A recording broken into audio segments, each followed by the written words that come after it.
Good evening and welcome to QNN Sports. I'm John Orseniga. Tonight we'll be talking NHL playoffs and the Quinnipiac men's basketball program's recent coaching change. But we'll start on the lacrosse field.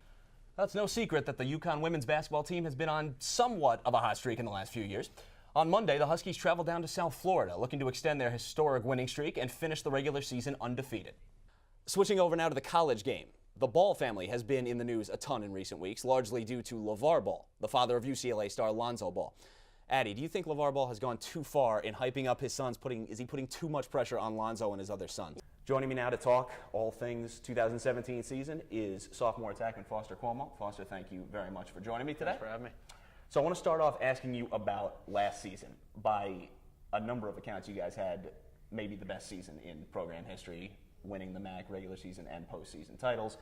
He's putting himself out there every single night. We're just talking about LeBron and Steph Curry, some of the Warriors, Kawhi Leonard taking these nights off, but Harden goes out there every single night and puts on a show for the fans and is doing it in pretty spectacular fashion, averaging almost a triple-double on the season. So it shouldn't necessarily be the most important factor. You're looking at stats and the impact that a player has, but I think that going out there every single day should be considered, at least. And you mentioned the game against Maryland. I want to ask you about that as well. Obviously, a tough game. You're coming up against the number one seed in the tournament, playing them at home. Is there anything that can be taken away from that game as a positive going into this season? I mean, if you're going to be taking that next step, as you mentioned. The action of the NBA playoffs is in full force at the moment, but there's been plenty of action going on outside the games as well. Let's start with Game 5 in Houston, where the Rockets clinched their first-round series last night over the Thunder. As the clock ran down on the first quarter, Rockets owner Leslie Alexander left his courtside seat to yell at referee Bill Kennedy. As Kennedy stood watching the play, Alexander got up from his seat and appeared to briefly complain about a call that wasn't made before sitting back down. Rockets legend Hakeem Olajuwon was sitting next to Alexander and tried to grab the owner's arm to stop him, but to no avail. After the game, Rockets star James Harden said he didn't see it happen but was amused when told about the incident, saying, quote, "He's just the coolest guy on earth. I would have probably ran over there and tried to help him," end quote. The NBA was not quite as amused as Harden. The league issued a statement saying an investigation into the incident is underway. Over in Portland, Damian Lillard has had quite a lot to say about the Golden State Warriors recently.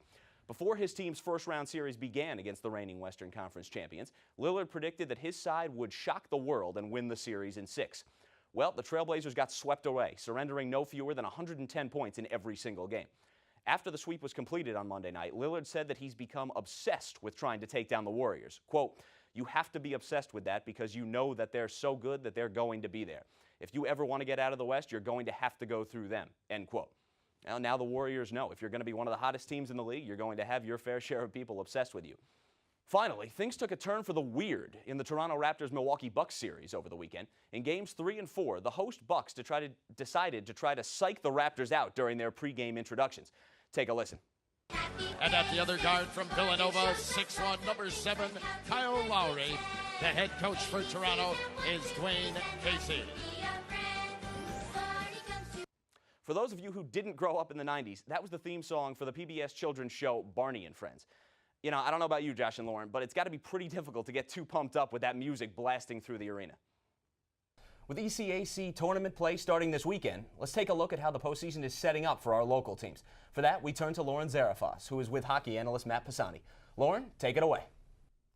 Times have been tough for the Quinnipiac men's basketball program in recent years, and that reached a low point when 10-year head coach Tom Moore was fired at the end of this past season. Now, the program turns to the future with the hiring of first-time head coach Baker Dunleavy. Our Tim Pollitt has more. Thanks, Natalie. Boy, just devastating news for the entire acrobatics and tumbling team family, but a really nice thing that they've done for women's athletics, setting up that scholarship in Manny's name. Thanks, Tim. It'll be interesting to see what happens for Baker Dunleavy and the Bobcats moving forward, especially with all this transfer news. This weekend saw the end of the NHL regular season, with a few local pro teams looking to tune up as they head into the playoffs. The Boston Bruins hosted the top dogs in the Eastern Conference, the Washington Capitals, on Saturday. I tell you, it's a great story. It speaks to the decisions we all have to make in life about holding on to dreams versus sometimes facing reality. Good luck to both the Rangers and the Bruins as they start their playoff journeys. That's going to do it for us here this evening. Thank you so much for joining us for QNN Sports. I'm John Orseniga. We'll see you next time.